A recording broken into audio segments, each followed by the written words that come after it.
want to have a conversation with you about something that's been bothering me for a couple weeks.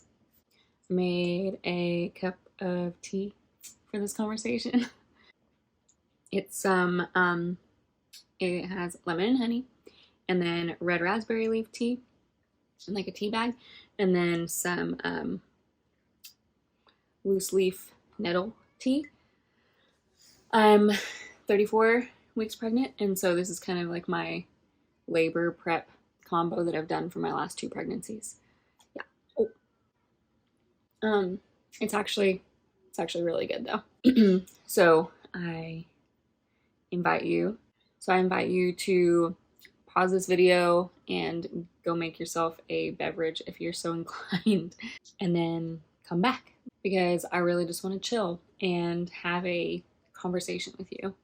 In a lot of my videos here, my short time on YouTube, I talk about being real a lot and connecting to the real stuff.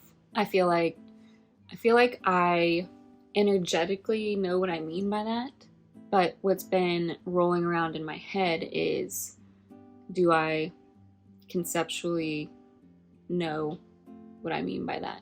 What do I conceptually mean by that, and have I been conveying that accurately?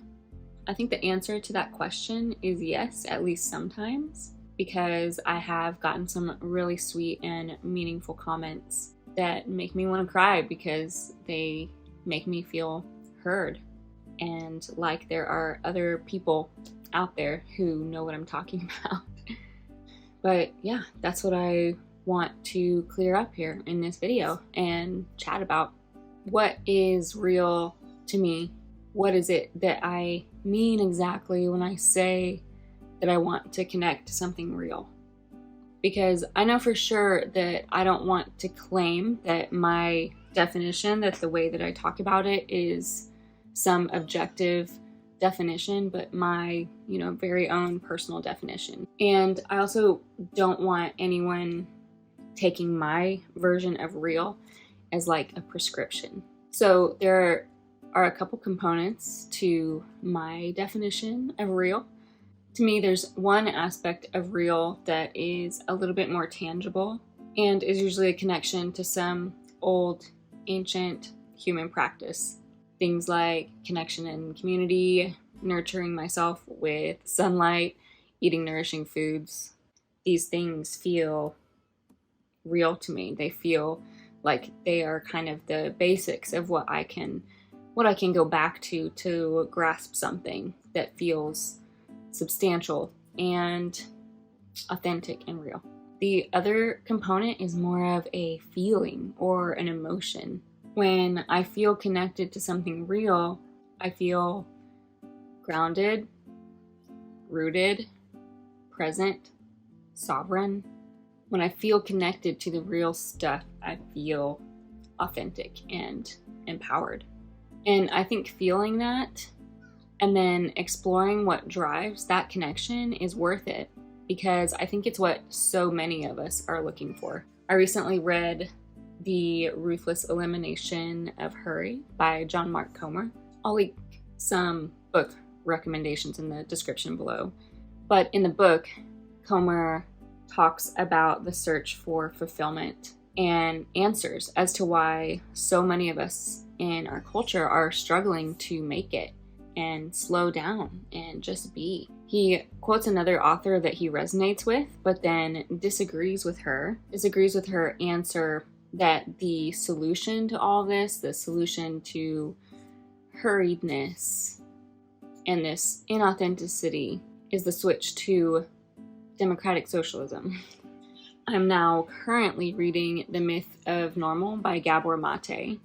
The subtitle is Trauma, Illness, and Healing in a Toxic Culture. Mate explains what he means by a toxic culture early on in the book. He says that the word toxic could refer to the literal pollutants that are ever present in so many different facets of our society, or that the word toxic could refer to the hostile, negative, distrustful, polarized climate that our culture is exhibiting. But what he really intends by toxic culture is something even broader and more deeply rooted. The entire context of social structures, belief systems, assumptions, and values that surround us and necessarily pervade every aspect of our lives. Mate is Canadian, but he's referring to the predominant culture of the Western world as a whole. As observers and experiencers and perpetrators, I think we feel Mate's claim.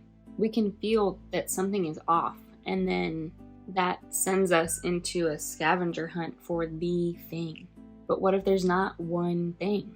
What if there's not one solution? Like democratic socialism isn't going to cut it. Eliminating dairy from your diet isn't going to cut it. We're looking for a connection to what's real under the layer of toxicity, disconnected from the matrix. It's hard to feel connected and grounded in our culture because things are so complicated and complex. People feel so overwhelmed. So, where do you start? Why not start here? Stripping down and repatterning, creating your foundation in something real and authentic. Like I mentioned earlier, real is sometimes a feeling for me. So I think you'll feel it when you lift the veil and touch something real. My kids are playing right outside. Might have heard them this entire video. But yeah, you'll feel connected, present, rooted, empowered, maybe even refreshed and relaxed.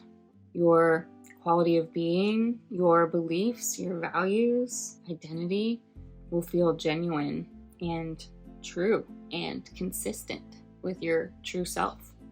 Yeah, that's what I mean by real.